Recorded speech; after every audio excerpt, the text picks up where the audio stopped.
બહુ સમય પહેલાની વાત છે, જ્યારે ધરતી પર વાનરોનું રાજ્ય હતું કિષ્કિંધા. એ જ રાજ્યમાં એક મહાન અને અદ્ભુત શક્તિવાળા યોદ્ધાનો જન્મ થયો, જેના નામ હતું બાલી. કહેવામાં આવે છે કે બાલીનો જન્મ દેવતાઓના રાજા ઇન્દ્રદેવના આશીર્વાદથી થયો હતો. જન્મથી જ તે અસાધારણ બળ અને પરાક્રમથી ભરેલો હતો. બાળપણથી જ તેની તાકાત એટલી વધુ હતી કે મોટા મોટા યોદ્ધાઓ પણ તેને જોઈને ડરી જતા હતા. સમય પસાર થયો અને બાલી કિષ્કિંધાનો રાજા બન્યો. તેની સાથે તેનો નાનો ભાઈ સુગ્રીવ હંમેશા રહેતો હતો. બંને ભાઈઓ વચ્ચે પહેલા ઘણો પ્રેમ હતો. દુંદુભી રાક્ષસ સાથે યુદ્ધ. કિષ્કિંધાના ઘન જંગલોમાં એક દિવસ અચાનક શાંતિ છવાઈ ગઈ. પવન જોરથી ફૂંકાવા લાગ્યો, ઝાડો હલવા લાગ્યા અને અચાનક ધરતી કંપી ઉઠી. આ કોઈ સામાન્ય ઘટના નહોતી. આ ભયંકર રાક્ષસ દુંદુભીનું આગમન હતું. દુંદુભી એક વિશાળ ભેંસના રૂપમાં હતો. તેની આંખો આગ જેવી લાલ, શરીર પર્વત જેટલું ભારે અને તેની ગર્જના આકાશ સુધી ગુંજી ઉઠતી હતી. તે પોતાની શક્તિના અહંકારમાં ગરકાવ હતો. તે ચીસ પાડ્યો, કોણ છે અહીં જે મારી સાથે યુદ્ધ કરી શકે? તેની પડકાર સીધી હતી અને તેનો જવાબ આપવા કિષ્કિંધાના રાજા બાલી સામે આવ્યા. બાલી શાંત ઊભા હતા, પરંતુ તેમની આંખોમાં આત્મવિશ્વાસ સ્પષ્ટ દેખાતો હતો. યુદ્ધ શરૂ થયું. દુંદુભીએ પોતાના વિશાળ સિંગોથી હુમલો કર્યો. ધરતી ફાટી નીકળતી હતી. બાલીએ ચપળતાથી બચીને તેનું સિંગ પકડી લીધું અને જોરથી તેને ઘુમાવી દીધો. બંને વચ્ચેનો સંઘર્ષ એટલો ભયંકર હતો કે ઝાડો ઉખડી ગયા, પથ્થરો તૂટી ગયા.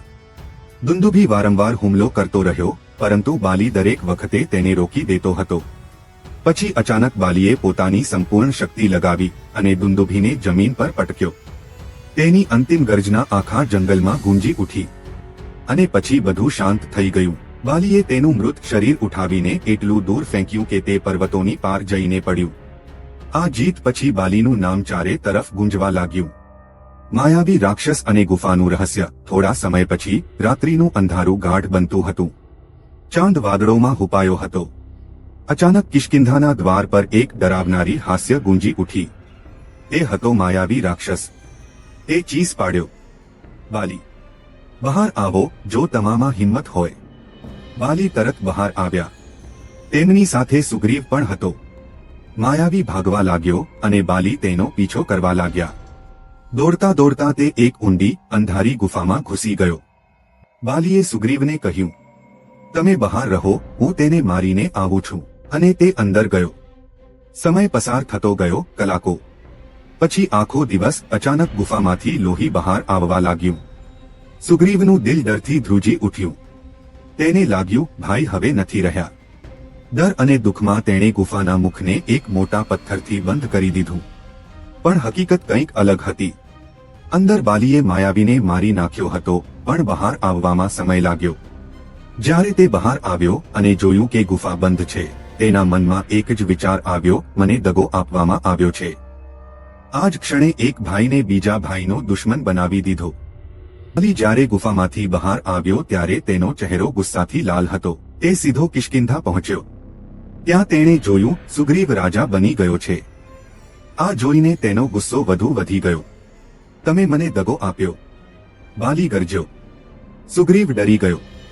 તેણે સમજાવવાનો પ્રયાસ કર્યો, ના ભાઈ, મેં વિચાર્યું કે તમે મરી ગયા. પણ ગુસ્સામાં ભરાયેલો બાલી કંઈ સાંભળવા તૈયાર નહોતો. તેણે સુગ્રીવને રાજ્યમાંથી કાઢી નાખ્યો. તેની પત્નીને પોતાના પાસે રાખી લીધી. હવે ભાઈ ભાઈ વચ્ચેનો પ્રેમ ખતમ થઈ ગયો હતો. તેની જગ્યાએ આવી ગઈ હતી નફરત. સુગ્રીવ જંગલોમાં ભટકતો રહ્યો, ડર સાથે જીવતો રહ્યો. અને બાલી પોતાના અહંકાર અને ગુસ્સામાં ડૂબતો ગયો. અહીંથી શરૂ થઈ તે કથા, જે આગળ જઈને એક મોટા યુદ્ધમાં ફેરવાઈ. કિષ્કિંધાના જંગલોમાં બાલીની શક્તિનું નામ ચારે તરફ ગુંજતું હતું. કોઈ યોદ્ધા તેના સામે ટકી શકતો નહોતો.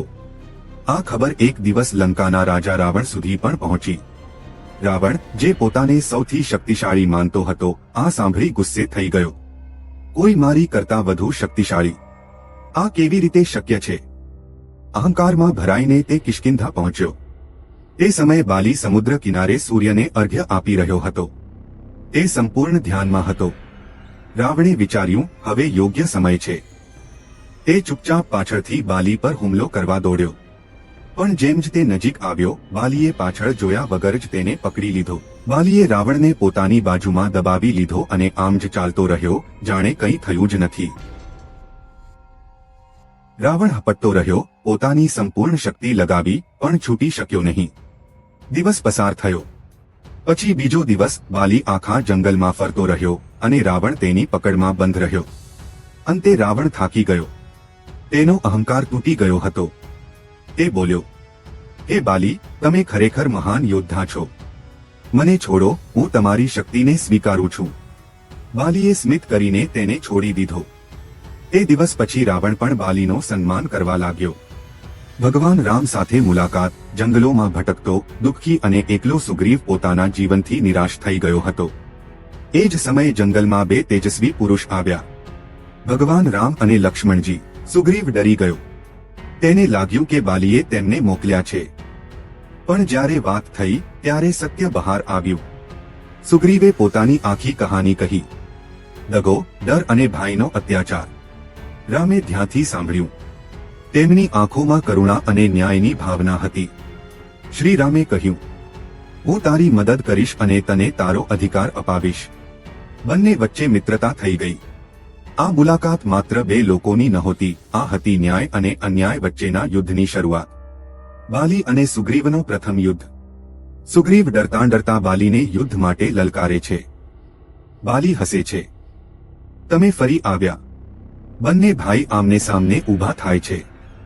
યુદ્ધ શરૂ થાય છે. ઘૂંસા, પ્રહાર, જંપલા. આખું જંગલ ગુંજી ઉઠે છે. પણ બાલીને એક વરદાન મળેલું હતું. સામેના યોદ્ધાની અડધી શક્તિ તેને મળી જતી હતી. એટલે ધીમે ધીમે સુગ્રીવ નબળો પડવા લાગ્યો. રામ દૂર ઊભા હતા, પણ તેઓ બંનેમાં ફરક કરી શક્યા નહીં. એટલે તેમણે તીર છોડ્યો નહીં. સુગ્રીવ ઘાયલ થઈને ભાગી ગયો. તે નિરાશ થઈ ગયો. હું ક્યારેય જીતી શકીશ નહીં. ભગવાન રામે આ વખતે એક યોજના બનાવી. તેમણે સુગ્રીવને એક માળા પહેરાવી જેથી ઓળખ થઈ શકે. ફરી યુદ્ધ શરૂ થયું. આ વખતે પણ બાલી ભારે પડતો હતો. જેમ જ તે સુગ્રીવને હરાવવાનો હતો, ભગવાન રામે ધનુષ ઉઠાવ્યો અને એક તીખું તીર છોડ્યું. તીર સીધું જઈને બાલીને વાગ્યું. બાલી લથડ્યો અને જમીન પર પડી ગયો. જંગલમાં શાંતિ છવાઈ ગઈ. જમીન પર પડેલો બાલી પીડામાં હતો, પણ તેની આંખોમાં પ્રશ્ન હતો. તે બોલ્યો, હે શ્રી રામ, તમે છુપાઈને વાર કેમ કર્યો? ભગવાન રામ શાંત હતા. તેમણે કહ્યું, તમે તમારા ભાઈ સાથે અન્યાય કર્યો. તેની પત્નીને પોતાના પાસે રાખી. આ અધર્મ છે. બાલી ચૂપ રહી ગયો. ધીરે ધીરે તેને પોતાની ભૂલનો અહેસાસ થયો. તેણે પોતાના પુત્ર અંગદને બોલાવ્યો અને કહ્યું, ભગવાન રામનો સાથ આપજો. એ જ સાચો માર્ગ છે. બાલીની શ્વાસ ધીમા થવા લાગી. તેનો અહંકાર, તેનો ગુસ્સો, બધું શાંત થઈ ગયું. તેણે છેલ્લે એકવાર આકાશ તરફ જોયું અને પછી પોતાની આંખો બંધ કરી દીધી. મહાન યોદ્ધા બાલીનો અંત થયો. આખું જંગલ શોકમાં ડૂબી ગયું.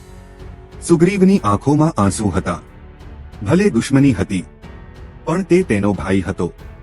ત્યારબાદ સુગ્રીવ રાજા બન્યો અને અંગદ ભગવાન રામની સેનામાં જોડાયો. આ વાર્તા માત્ર યુદ્ધની નથી, આ છે અહંકાર, ગેરસમજ અને ધર્મની.